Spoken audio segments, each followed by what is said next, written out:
Hey, listener name. You sent us some really interesting stuff on sociology. Yeah. It seems like you're really digging into this whole idea of how, like, our social world kind of makes us who we are. It's really fascinating stuff. So let's dive into these excerpts and articles that you shared. See if we can pull out some like key insights, some nuggets of wisdom. I'm ready when you are. Okay.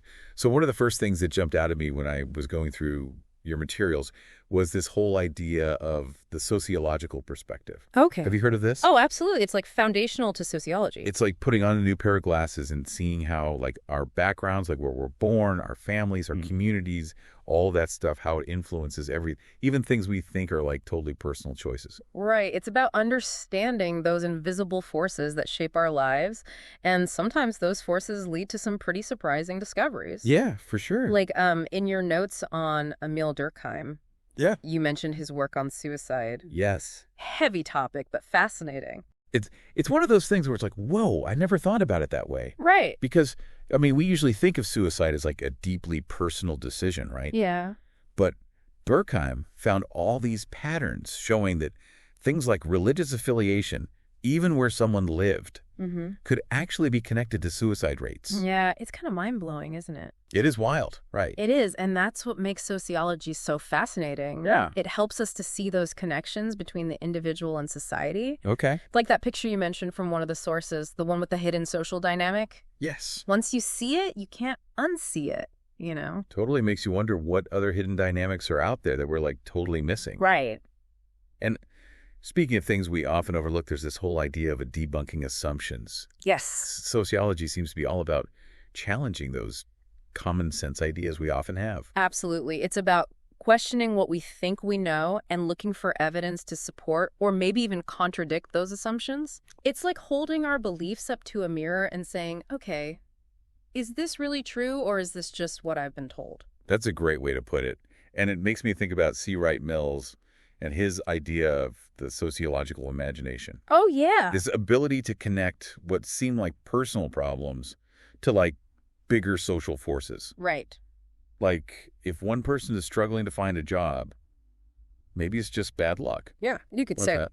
But what if like thousands in their city are facing the same struggle? Exactly. Suddenly it feels less like a personal failing and more like a systemic issue. Exactly. It's like that saying, it's not you, it's the system. Yes. One of your sources uses the example of unemployment to illustrate this. Okay. Mills argued that we need to be able to zoom out and see how those individual struggles often reflect broader societal patterns. It's about recognizing that we're not just like isolated individuals making choices in a vacuum. Right. Our lives are shaped by these larger forces. Absolutely.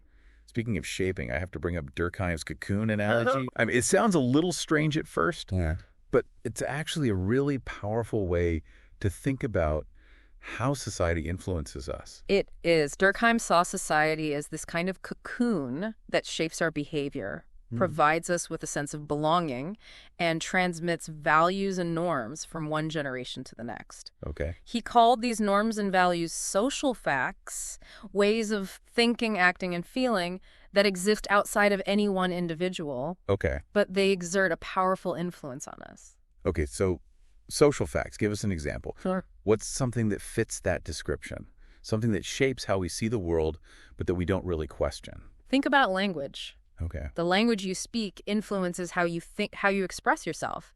It's a powerful social fact, but you probably don't think about it much in your daily life. That's a great example. Language, fashion trends, even something like shaking hands when you meet someone. Right. These are all things we learn from our cocoon Exactly. that shape how we interact with the world. Yeah. And it brings us back to that idea of social integration you mentioned earlier. Exactly. Just like a cocoon protects and nurtures the developing butterfly society, provides a framework that shapes our development and influences our choices. And Durkheim found that the more integrated we are into that cocoon, the stronger our social ties are, the more connected we feel to our communities, the happier and healthier we tend to be. Makes you think about the importance of strong communities, right? Absolutely. Feeling like you belong, that you're part of something bigger than yourself. And that brings us to another key idea woven through your materials: the tension between individual freedom and the constraints of society. Oh, yeah. It's something that Max Weber grappled with extensively. Yeah, Weber, his ideas about bureaucracy and the iron cage really struck a nerve with me. Yeah, it's a powerful image, isn't it? It is. It's like we create these systems to make life more efficient, Right. but sometimes they end up feeling incredibly impersonal and even stifling. Yeah, exactly. It's like we're trading our freedom for efficiency, right? Right. We might get things done faster, but at what cost? Right. Exactly, and I think Weber was really getting at that tension. Okay. You know, he wasn't anti-rationality, Right. but he saw the need for a kind of balance. Okay. We need to make sure that those rational systems don't squeeze out all the other things that make life meaningful. So how do we find that balance? Like, how do we reconcile the need for order with the need for individual expression and freedom? Well, that's the million-dollar question, right? But Weber would say, I think, that it's about cultivating what he called value rationality. Okay. Being mindful of the values that guide our actions and making sure that our pursuit of efficiency doesn't overshadow our commitment to things like justice, compassion, and individual fulfillment. It's like remembering that there's more to life than just like checking boxes and following rules. Yeah, exactly. And it's a conversation I think we need to be having constantly. Yeah. Especially as our world becomes increasingly driven by technology and efficiency. Now, shifting gears a bit, you mentioned that Weber also emphasized the importance of Verstehen in sociology, which I think ties back to our earlier discussion about challenging assumptions. Absolutely. Because Verstehen basically means understanding. Right. But it's more than just observing what people do right. Right. It's about trying to get inside their heads. Yes. And understand the meaning behind their actions from their point of view. So walking a mile in someone else's shoes, trying to see the world through their eyes. Exactly, because our own perspectives are shaped by our own unique experiences and our own social backgrounds, right? Right. So Verstehen is about recognizing that there's no one right way to see the world. Okay. It's about being open to different perspectives and interpretations. That really resonates with me, especially in today's world where it feels like everyone's got an opinion. Yeah. And those opinions are very, divided. For sure. It makes me wonder if part of the problem is that we've forgotten how to truly listen to each other. Right. To try and understand where someone else is coming from, even if we don't agree with them. Absolutely. And I think that's where sociology can be such a powerful tool. Okay. Because it encourages us to bridge those divides, to find common ground, and to build empathy for people who may have different experiences than our own. It's like that quote from To Kill a Mockingbird. You never really understand a person until you consider things from his point of view, until you climb into his skin and walk around in it. Yeah, that's a good one. It's a powerful reminder that there's always more than meets the eye. Right. And that empathy is key to navigating a complex social world. For sure. And speaking of navigating a complex social world, I think it's time we circled back to Durkheim. Okay. And his groundbreaking work on social integration, particularly his study on suicide. Okay. Now, before you shy away from the topic, it's not about the act itself, but what it reveals about the importance of social ties. Okay. I'm intrigued. Tell me more. Durkheim argued that suicide, often perceived as this deeply personal and isolated act, Right. could actually be linked to social factors. He found that people who were less integrated into society, meaning they had weaker social ties, felt isolated or alone, were more likely to die by suicide.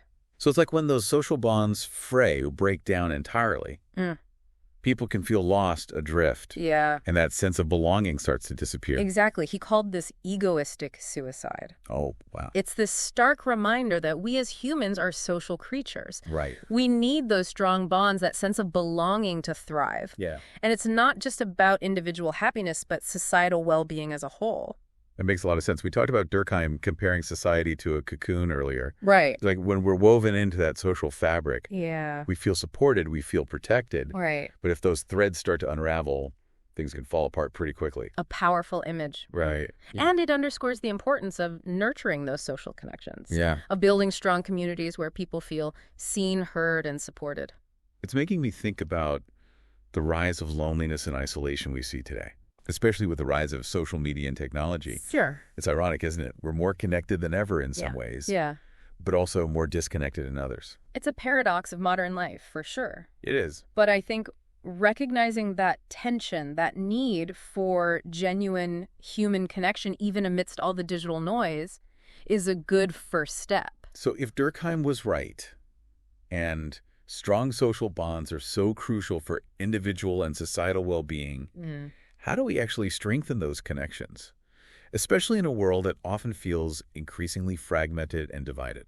That's the real question, isn't it? Right. And there's no easy answer, Yeah. especially in our world. Like Uh-huh. everything's so fast-paced and digital these days. Right. But Durkheim would say that, it starts with kind of strengthening those institutions that really bring people together, Okay. families, communities, religious organizations. Things like that. Yeah. So it's not just about like those one-on-one connections, Right. but it's about creating this kind of like social fabric that supports and uplifts everybody. Exactly. It's about recognizing that our own well-being, like as individuals, is so deeply connected to the well-being of our communities. Right. It's like that old saying, it takes a village. Exactly. We need those strong social structures to really thrive. It makes you think about the importance of like civic engagement, Right. volunteering, even just like being a good neighbor. It's like showing up for each It's other. about being present in your community. Right? Yes, exactly. And building those bonds of like trust and reciprocity. Exactly. Well, I think this has been an incredible conversation. It has. We covered so much. We did. We talked about debunking assumptions, the iron cage of bureaucracy, Durkheim's cocoon, Weber's Verstehen. It's all connected. So, listener name, as you're, continuing to explore all this stuff about sociology, what's like one thing that you hope that people really take away from all of this? That's a great question. Yeah. I think for me, it would be just recognizing that we're all products of our social environments, but we're not prisoners of them. I like that. Sociology helps us to see how our lives are shaped by all these forces larger than ourselves, our families, our communities, our history. Right. But it also gives us the power to recognize those forces, to question them, and to work towards something better. Yes. It's about recognizing that we have both agency and responsibility, right? Absolutely. We have the agency to make choices. Right. That shape our own lives and the world around us. And the lives of others. But we also have the responsibility Yes. to use that agency to make positive change. Sociology is not just about understanding the world as it is, it's about fighting for the world as it could be. That's a great place to leave it. I agree. Listener name, I hope this deep dive is giving you a lot to think about as you continue exploring these ideas. It's a fascinating field. It is, and who knows? What's that? Maybe this deep dive will inspire you to challenge some of your own assumptions. Look at the world with fresh eyes and find new ways to make a difference. I hope so. Thanks for joining us.